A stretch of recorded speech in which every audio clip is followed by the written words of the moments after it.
Consta que Le Petit Prince é o livro mais traduzido de toda a literatura francesa. Caindo em domínio público, chovem traduções.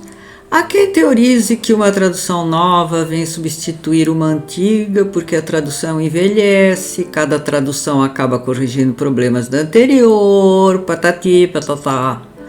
E às vezes isso acontece mesmo, mas na vida real, o que costuma mandar é o potencial de venda. Questões tão grandes que não cabem neste pequeno vídeo. Basta saber que o Pequeno Príncipe vende, as misses que o digam. A entrada em domínio público foi em 2014, quando a morte de Saint-Exupéry completava 70 anos. Mas sobre ele nem sempre se sabe que tinha um nome compridíssimo.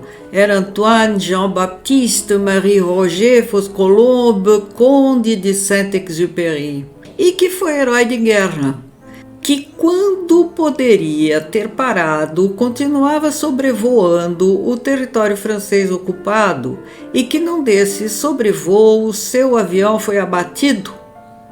Aliás, ele só foi encontrado em 2003 na costa de Marselha.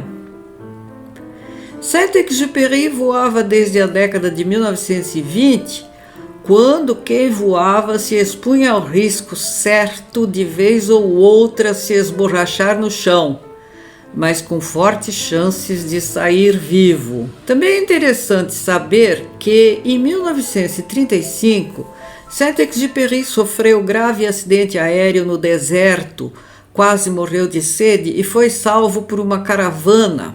Esse episódio está escrito no livro Terre des Hommes, mas a queda no deserto, que serve de cenário para o Pequeno Príncipe, é isso mesmo, só cenário. A primeira publicação do Pequeno Príncipe ocorreu nos Estados Unidos, quando Saint-Exupéry se exilou por lá durante algum tempo após a ocupação alemã da França. A primeira edição saiu em língua inglesa e 15 dias depois saiu a edição em língua francesa. Isso foi em 1943. Na França, O Pequeno Príncipe só foi publicado em 1946, após o fim da guerra, portanto, também após a morte de seu autor. Mas, voltando ao Pequeno Príncipe e à sua tradução, a encrenca em português começa pelo título. Em Portugal, por exemplo, o livro se chama O Príncipezinho, o que me parece simpático e, sobretudo, conciso. Mas por aqui nem pensar em mudar uma tradição de décadas, nem com o argumento de que nenhum brasileiro vai se referir aos filhos de William e Kate Middleton como os pequenos príncipes. Discussão bizantina, aliás, melhor deixar para lá. O texto. Logo no comecinho, um garoto surgido do nada diz ao aviador em francês: Dessine-moi un mouton. Que pessoa usar na tradução? Tu? Você?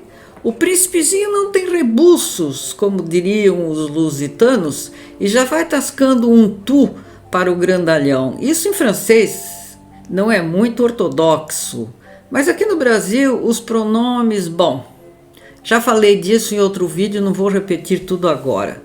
Desenhe-me um. Facilitaria tudo, mas por aqui pronome depois do verbo anda caindo em desuso. O galho da frase não termina aí.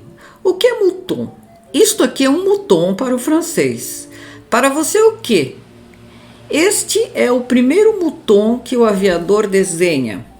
Entre nós, fácil. O príncipe pede um carneiro. Beleza. Mas aquele mouton o príncipe não aceita, até que o aviador desenha um bélier. O príncipe rejeita. Isto não é mouton, isto é bélier. E o que é bélier? Bélier é isto aqui para os franceses. E o que é isso? Isso é um carneiro, aquele mesmo que os romanos chamavam de Áries e esculpiam para arrombar portas alheias.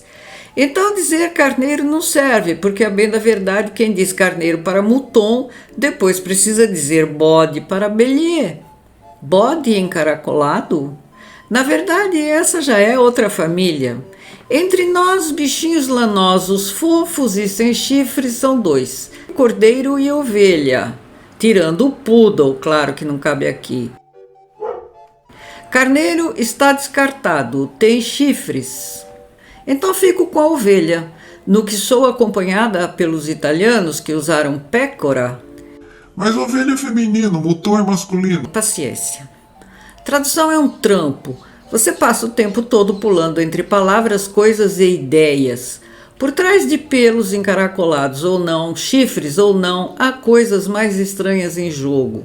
Todo mundo conhece aquela frase: você se torna eternamente responsável pelo que cativou. Sei que ela anda tatuada na coxa de muita gente. Quem a pronuncia é uma raposa que antes tinha pedido para ser cativada. Só que não é bem assim. Primeiro, o bicho de Saint-Exupéry é le renard. O bicho do tradutor é feminino, a raposa. Ah, você usou ovelha lá em cima que é feminino. É verdade, mas os dois não conversam tão intimamente. Aliás, nem conversam. Logo de cara, a raposa, ou melhor, o raposo diz: Não posso brincar com você porque não sou domesticado. é isso mesmo que ele diz em francês. Então o príncipe pergunta: O que é domesticar? e ele responde: É criar laços. mas a frase você se torna eternamente responsável pelo que domesticou não é tatuável. Com cativar dá. E é assim que em português se cria uma bela história de amor entre um príncipe e uma raposa. Mas, pensando bem, o que rondaria a mente de Saint-Exupéry quando escreveu esse diálogo? Afinal, um dos sinônimos do verbo francês apprivoiser é séduire, quer dizer, seduzir.